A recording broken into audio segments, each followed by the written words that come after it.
Ladies and gentlemen, welcome back. Now for our next speaker. He's a strategic thinker, yet practical. He's thorough and systematic in his execution, and he's someone who believes in adding value to the lives of others and taking businesses to greater heights. As I mentioned before lunch, he's someone who has got more titles than a heavyweight boxer, with 5 degrees, with one of them being a PhD in data privacy and information. Oh, no, sorry, mistake. A PhD in IT and cyberspace governance. His topic will be data privacy and information security, the catalyst to trusted and reliable banking.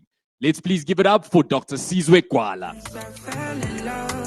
Thank you, man. You don't sweep me off my feet, you don't bop my muru, you don't bust my... Afternoon, colleagues. Why is the music stopping now? Come on, guys. No, I'll do it Yes, I'm willing. Yeah, so after I'm going to give you my turns, right? You'll see. So it's Dr. Sizwe Gwala, the name. Currently with ABSA as the head of data governance in compliance. So I've got a very tough job, right? To safeguard the compliance officers and tell them to adhere to policy and regulation, right? That's not an easy one. So before I start, a brief history about myself. I'm a Joburg born, KZN born, grew up in Joburg. And then I did, my background was initially in information and communication sciences, and ultimately I migrated to core cybersecurity, cyberspace governance, and IT. Now, I've found my passion, which is data management, which is what I believe is going to be what is shaping the world going forward. So today, really, colleagues, I just need us to have a conversation about these crown jewels that you have got in your organizations. You are being tasked to look after a very precious commodity called data, right? How many of you really understand how critical that asset is? How many of you are really are deriving value from that data? So as we start, we are talking about data privacy and information security. Just as a question, do you believe that this exists in your organization or in the organization that you have partnered with? Do you think information security and data privacy does exist? Is it there? Is it being practiced effectively? Do you trust it? So, haven't you had these phone calls? Hi, Mrs. Gwala. I'm like, I'm not a woman. I want to sell you a home choice. Who said I want to buy pots, guys? Come on, like really. Come on. Cold calls. Think about it. How many phone calls do you get? People offering you products, offering you insurances, offering you things that are not even relevant to you. Think about emails. Go to your email account now. Look at your inbox. Look at how many irritating messages you've got there. So does data privacy really exist? It's a question I'm asking. Okay, let's think about now. Last year in December, a friend of mine, very responsible guy. Very responsible guy. He's those guys who literally would spend 35 rands, 80 cents when you go out for coffee. He'll spend exactly 95 rands when you go out for lunch. Very careful with his finances. We are sitting in Magenbeat on a Saturday, December. We leave, we go to Builder's Warehouse. When you get to Builder's Warehouse, he's looking for his cell phone. It's like, couldn't find his cell phone. Then quickly he thought about, flip, what if it's those cards scheming and whatever? We immediately called the bank. We stopped the transactions. After doing that, they call him back and say, 150,000 has just been transferred out of the account. And someone just increased the overdraft of 100,000. So now you owe the bank 250,000.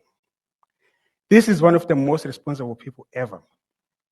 So what do you say? What do you do?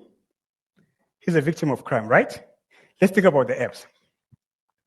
How many push notifications do you get on your LinkedIn, Facebook, Twitter, even WhatsApp is nowadays? So the question is, do you guys have confidence and faith in the data privacy controls from that are being provided by your partner companies, your service providers? I don't think so. So, colleagues, as I start, I just want to paint a picture of how things are in the financial services sector. So we are sitting with a changing and a diverse technological landscape, right? You see now the way in which we capture, or rather we gather the data is different way in which we were gathering it before. Now, even when we move the data from the sources to the warehouses, we used to ETL the data. Now we EL and T the data. So we used to have warehouses. We changed to a big data platform on-prem. Now we're moving into the cloud. That also talks to the solutions, the capabilities, and the approaches that we are now applying to derive the knowledge from our data assets. This obviously has given us leverage in how we screen a customer, in how we provide tailored products. Right. Later on, I'll give you a case study of a business that succeeded in this. They did what they call behavioral science. They were able to monitor behavior patterns of us as customers. This, however, has got an impact on the human rights, on how we handle information, invasion of privacy. So as a bank, we must also be really, really cognizant of what exactly happens in this regard. Now, our customer onboarding has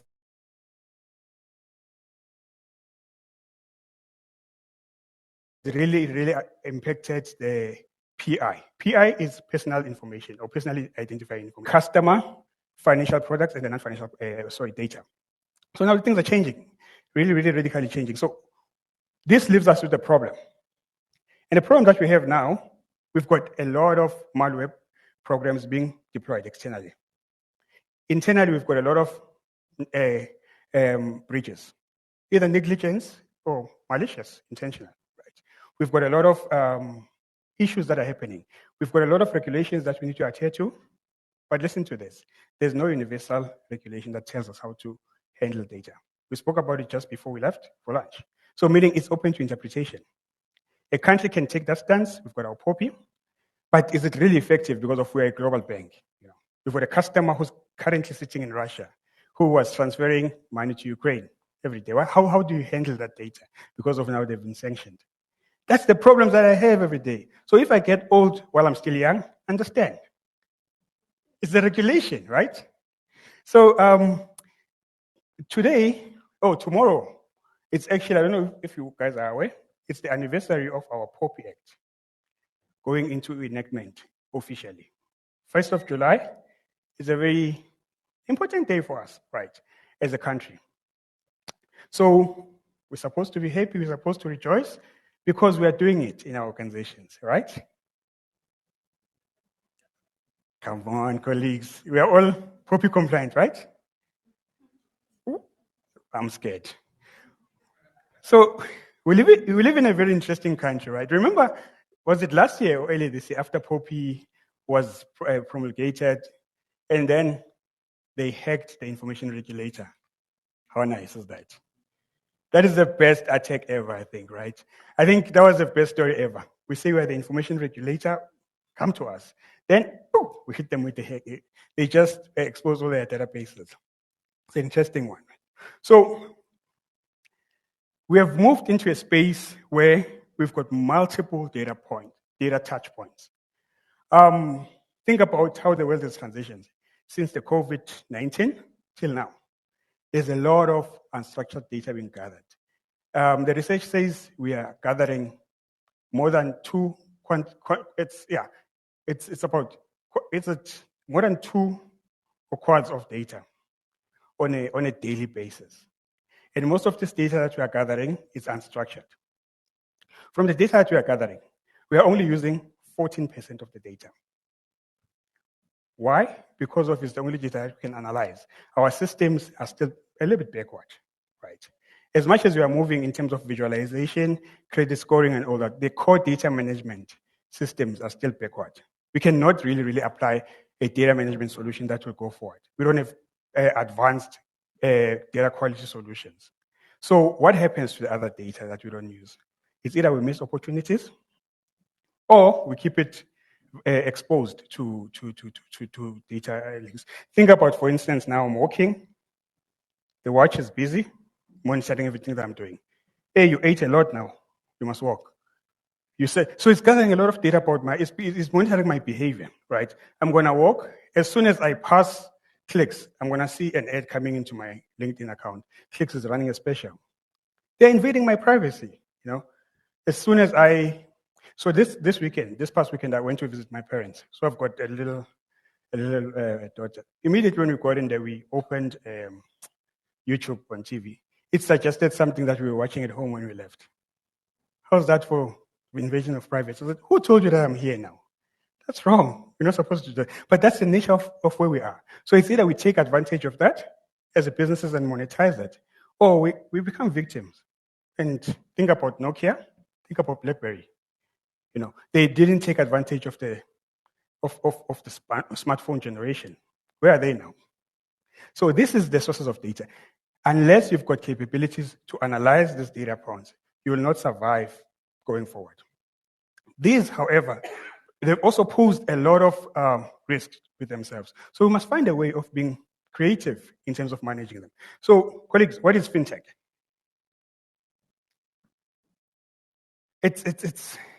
It's everything banking that is moving us from the traditional to the modern and advanced banking. That's what it is. You're using tech to advance our finances, our financial management as businesses, right? So the technologies that are used as part of the fintech ecosystem is artificial intelligence. Think about machine learning, your robotics. There's a blockchain. I won't even talk about it that much because we've spoken about it just before lunch. There's the Internet of Things and the connected cars. You know, Elon Musk. You know, when you talk about smart cars, he's the guy for us, right? And then there's now a new stream called RegTech. Very viable business. Talks exactly about information security and privacy. Very, very good stream. Very few people get it, by the way. So if they come and pitch it for you, just watch their history before you can even entertain the guys. People have got the best ones, but when they have to really regulate your ecosystem, there's very few players who understand that. InsurTech. Before coming to the bank, I was in Alexander Forbes doing insurance. Right? Very, very complicated data set that we were working with, but very important if you get it right. And then we also now are looking at emerging payment solutions. How many of you are still using physical cash to buy? Probably, even if you do, but it's probably a lesser amount that you use, right? How many of you are still using the card to buy? But the number is decreasing, right? I use my phone for pretty much everything, right? But I know that I've installed additional softwares to protect myself. I once lost a card. I was stranded. Then I tried it for this app for that time. Then I was like, oh, this thing is so convenient. Now my phone is everywhere. But no one can access my phone. It's got multi-factor authentication because I use it for banking, right? But they still hack it anyway. Alternative scoring solutions. A customer comes to us, just got a tender. It's like, you know what, guys, I want to buy a Ferrari, but I want to finance it with you. We screen, we can see, yeah, you've got this money. We can see that you've got this. It comes to the back office, we have to screen the person. I'm like, no ways, we're not lending. They're like, no, but why are you doing this? This guy has got a tender, he's got 50 million. I'm like, no. My systems tell me that this guy's got a bad behavior historically. My system tells me that this guy is a high risk. I'm not going to bank. I'm not popular to business. After 6 months, we read about this person. He's bankrupt. Like I told you. You see? So technology makes us intelligent. And it's not even me thinking. I just say, okay, please tell me what this person has been up to for the first 12 months. We write a code. It tells us, like, this person has been bankrupt. Don't even entertain him. So it makes us look clever. So now, if you look at the entire ecosystem, what value does it really add to businesses, right?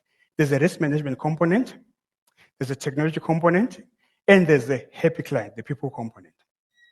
So with regards to the risk management, think about behavioral economics, we've just spoken about now. Someone comes, you can literally tell pretty much everything that they've been doing, and you can use their history to predict their performance as a customer. Again, as unsecure lending, do we really need to proceed with lending money to this person or not? You can't just make that decision just by looking at someone or listening to their story. You must try to see as much as possible what information can you get from those people. Enhanced services. AI. We've got a call center that is running completely out of a robot. No one is there. It's got the keywords that you are using, then it redirects you. We've got pre-recorded information. If you don't know, you literally think you're speaking to someone, right? But it's working. It's there. We are sleeping at night. It's working 24/7. Think about tailored banking. So now, as you are growing, you are transitioning. You're a student. You come, you start working. After working, you start a family. Your kids grow up, and ultimately you retire. You need someone who's going to understand you. Right? It doesn't give you comfort and confidence on someone who really understands you. That okay, this guy understands me. That now I'm in this age group. I've got this. I've got a child. I've got this. They must give me products that are tailored for me. You can't offer me a student accommodation now. I've got a family, you know. But if you've got a bank that understands you, like, oh, okay, this person is now here. Now the products that you're offering me, medical aids, you know, retirement funds, they make sense to me. I can even entertain you when you come to me. But it's not because of we are clever by doing that. It's the technology that we've got at our disposal. Let's talk about this business. Probably some of you do know. It's a company that started off as an insurance, then moved into a bank. I can't go obvious than that. So these guys, they had information on our health data, health records, you know. Then ultimately they were like, no, man, guys, we've got a lot of data that we can use. We need to capture our customers. Let's monitor how they drive their cars. They went into the car insurance business. Like, okay, fine. Let's monitor how they spend their money. They started giving us products, discounts. When you go the discount. Go to Durban, go to Cape Town, you'll get 50% discount. Now, I like free things. I mean, I'm human. I go to Durban, I go to Cape Town for half the price. My wife is happy. You know, I look cool. I'm the husband of the year. You know, but I got 50%. She doesn't know that, right? But these guys are gathering data about me because of when you accept this 50%, you consent. Take my data, do whatever you want to do with it. Now suddenly they've got a bank. How do they know that I owe school fees, these guys? Why are they offering me this loan? And I'm under pressure. I need to pay these fees. I need to get my results at school. Let me just take it quickly. Now, 60-day interest free. I get into it. 60 days, I haven't paid it. So I've got an interest. Now they've captured me. They know everything about me, right? But think about it this way. If you look at what they did right, they did data integration right. Look at the systems that they've connected to. I can't even count. Multiple interfaces. Meaning that my data, I'm a client of this business, but my data is kept by these guys who I don't even know. You see what I mean? So, but they did the integration correctly. They've got security controls in place. They've got privacy controls in place. This client or this business that I'm talking about, I've never even had any cold call from them. I've never even had any bad service from them because they understand, they get me. You see, they understand me as their customer. But if this was not done correctly, they were probably going to be they were even gone by now. So now all of these services on the left, it's full onboarding. They say 5 minutes as a new customer. It's been proven, it's working. KYC, they can do a 360-degree check and report on me as a customer seamlessly.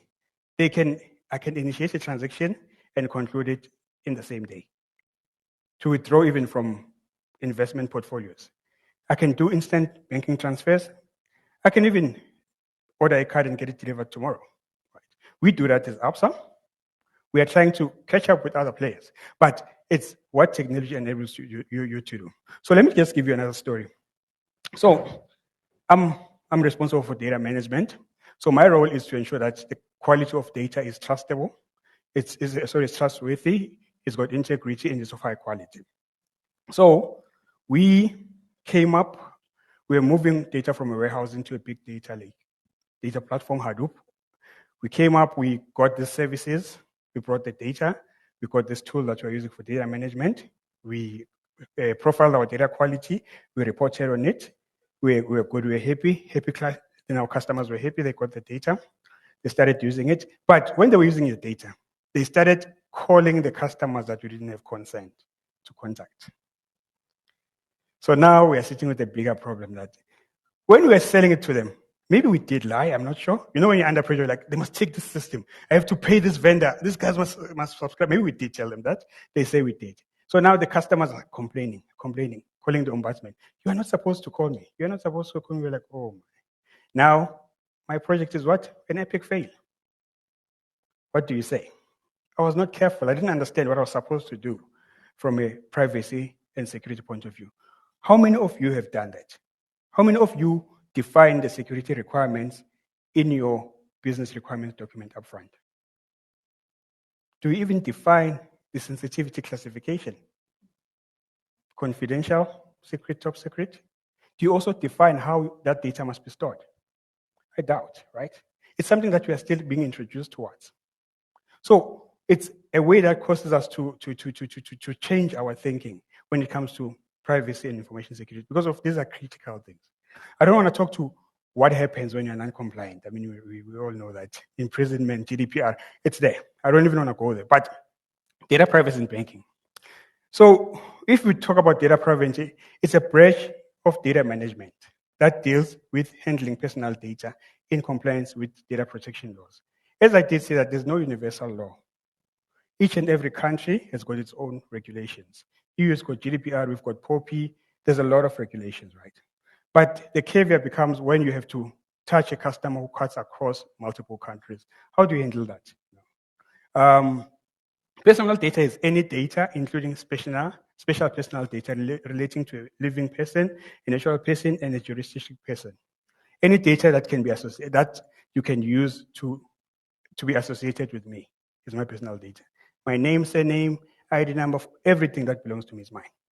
There's also financial data, and then there's also what we call juristic person. That is now data about a company that you've got. Like we've got a corporate business, we also have a retail business. For the corporate business is that one.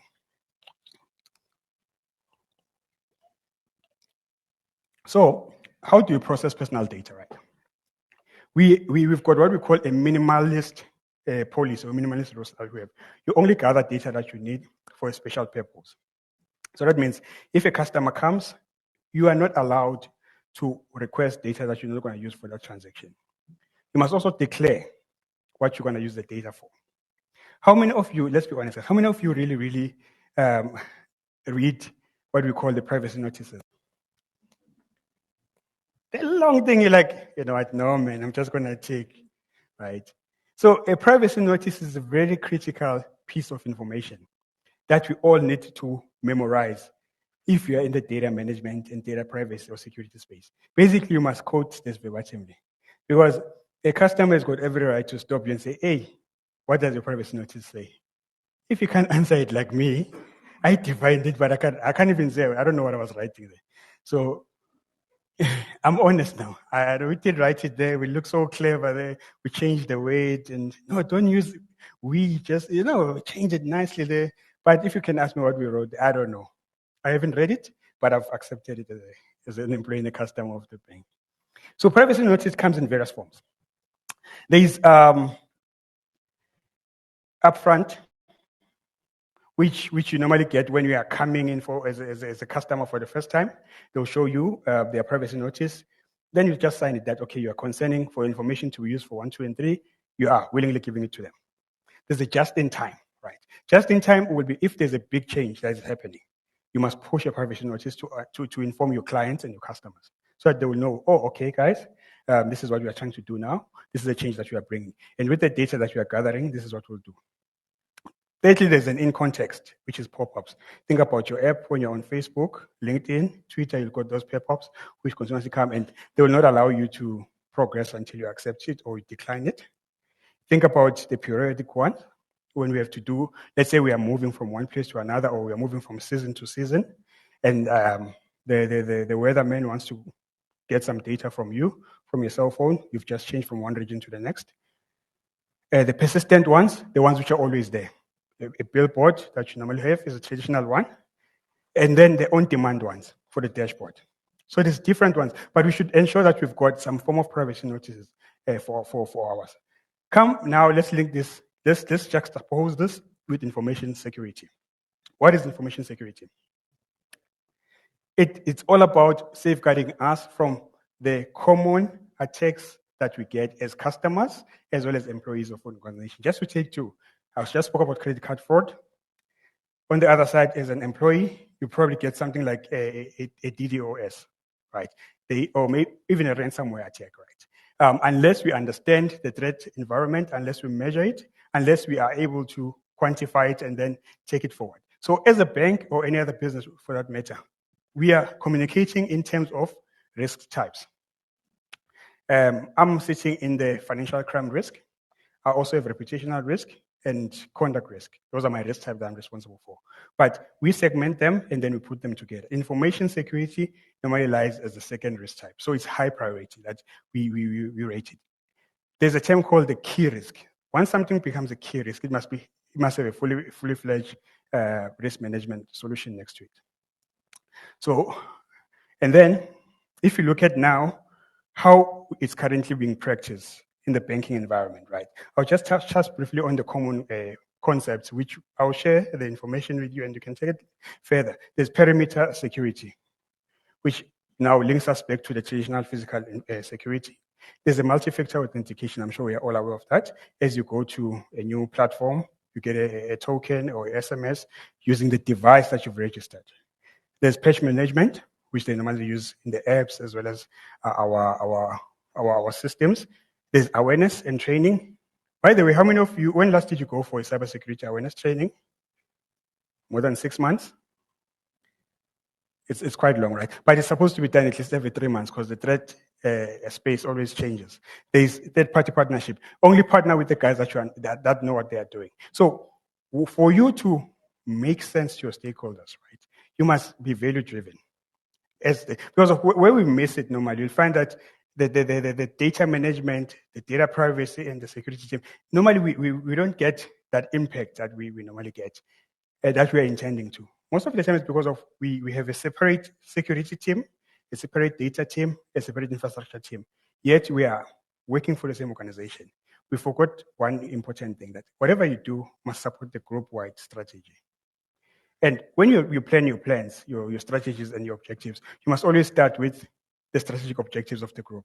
For this one, I'll just take one from this. This is the goals as defined by the group that I'm working for. Centrally coordinated data source on the left. We want to make faster decision-making inside, and we also want to standardize data access control. For that second last one, you need what we call a security governance as the core capability within myself as a data governance team. Then, practically, what exactly am I going to bring as a capability? That we'll be building jointly as a team between ourselves, the end users of the data, and the platform owners. We'll build a role-based access control. So our access will be linked to the AD user profiles, and we can only get and remove people from those users. The owner of the data will be the one who authorizes who's got access to the data. And when we are transitioning the data on an API, we need to also they should define the specifications for that. Once we've done that, we can have what we call a return on investment, which we need to measure. I always say this to colleagues: if you can't measure a control, don't do it at least for the first 6 months when you join a role. Make sure that you measure it in monetary terms. Once you've done that, you can bring value to the organization.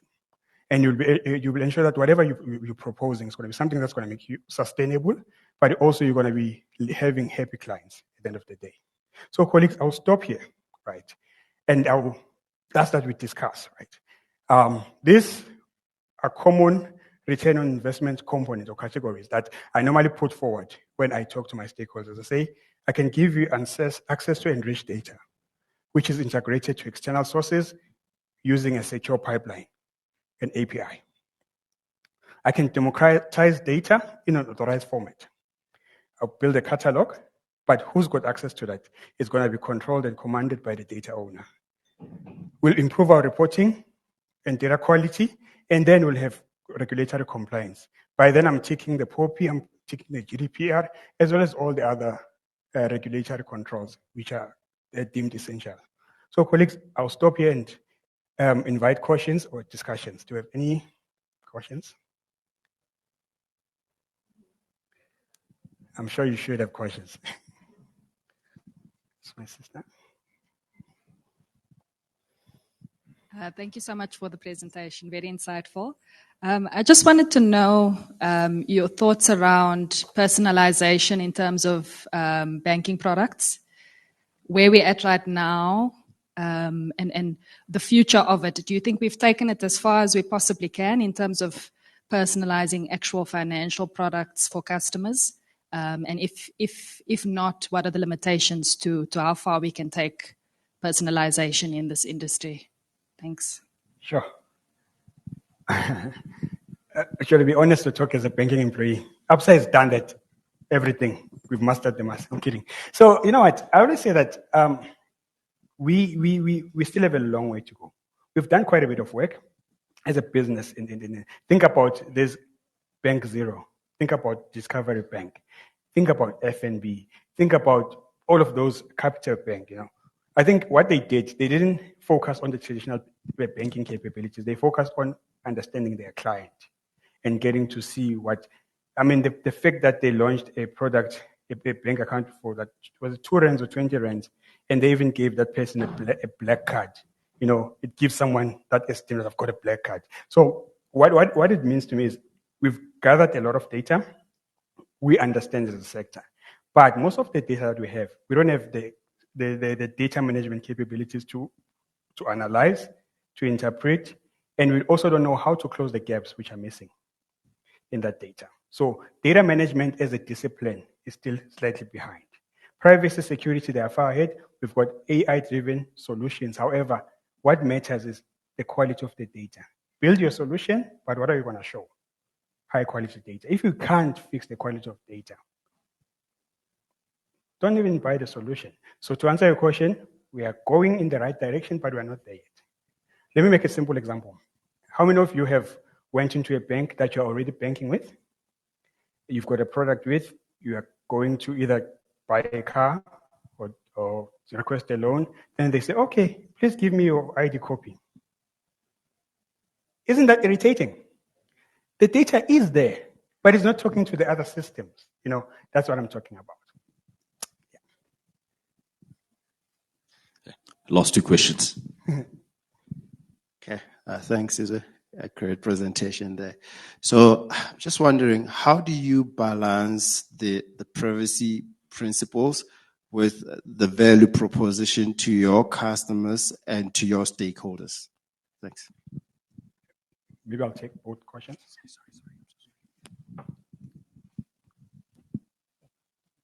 Should I answer? Okay. Yeah. So I always say that there's a concept called data ownership. So when the data is good, it's making magic, everyone wants to own it, right? I own this data. But when the data is of poor quality, no one wants to own that data.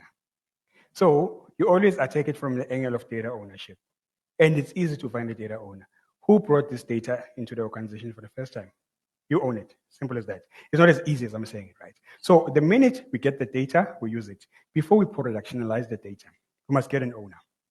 And then the owner must clearly understand what their roles and responsibilities are, such as granting access to data, denying access to data, as well as providing approval on any external transitions in third-party. So I always say that it must all lie with the data owner, who I will work closely with, but at the same time, I can't authorize what happens to the data. I can assist with the cleaning it, I can clean it, but once it needs to be consumed or moved, it can't be me who's doing it. That's the first thing. And two, also try to bring in technical data privacy and data management solutions, right? Which are automated into the system. When you say, okay, guys, stop a spreadsheet, use a dashboard. In the dashboard, you must be able to understand what masking can you apply, what classification can you apply, what user groups can you apply beforehand. So that the minute they extract the data, already you've restricted the access to the data. You've masked the necessary fields. All the tools do it. You just need to understand. Power BI does it, Click does it, Tableau does it. You just need to understand how to mask. You create security groups and then you apply it. Then the owner will be happy if they realize that you are trying to protect it. But others will be saying you are hindering them, you are hampering them. Then they'll still want to extract to a spreadsheet, which I don't understand why. Thank you very much. Yeah, I think the data custodianship component to that is really, really important. So as part of compliance and governance, one of the challenges that a lot of organizations, especially the size of APSA, encounters is that, right? And so how would you approach data governance and compliance from an organizational perspective to help facilitate that monetization strategy? Sure. Yeah, I think there's a problem with every business, right? Because of its conflicting interest. There's a part which needs to generate sales, and they need the data to do that. If they don't do it, ultimately, I won't have a salary, if you think about it. There's a part which needs to safeguard the data. If I don't do it, there will be a data leak, then I'm going to be the one who has to explain. My CEO will be in the media, they're apologizing, and I'll be fired, you know. So maintaining that balance is not an easy one. So I think I was talking before lunch that how do you do that? I'm sitting in group compliance, right? Initially, when I was going to move there, I was like, yeah, I'll be able, I've got the power of compliance. Of which we did. We came with that stick. Compliance. But all I realized was we are not getting value from people when you do that. They will come and complete the task and leave it. But you will say, okay, guys, let's do data stewardship, and they don't care because you've already escalated to the managers, tick box, then it's go. So if you're coming up with solutions which move us forward, they won't want to do that. So what I normally do is collaboratively, we need to work together. But remember the strategic objectives. We're all saying, guys, the CEO and the board, they've got 5 things that they want us to do. There they are. How are we going to be moving towards that? That's the first thing. And 2, we must select some key performance indicators. Not all of them. Probably 1, 2, or 3, which talk to privacy and the impact of privacy on the product that is being delivered. Then try to marry the two. If you're saying, okay, guys, we need to protect ID numbers. Why do we need to protect them? Right. Then they'll say, no, we're going to say them, okay, fine. Mask it, give them a portion that will be useful for them, but at the same time protecting everything. So you just need to be proactive. And also try as much as possible to hide the controls behind the system so that they don't even see that you are applying restrictions to them. Thank you. Thank you so much.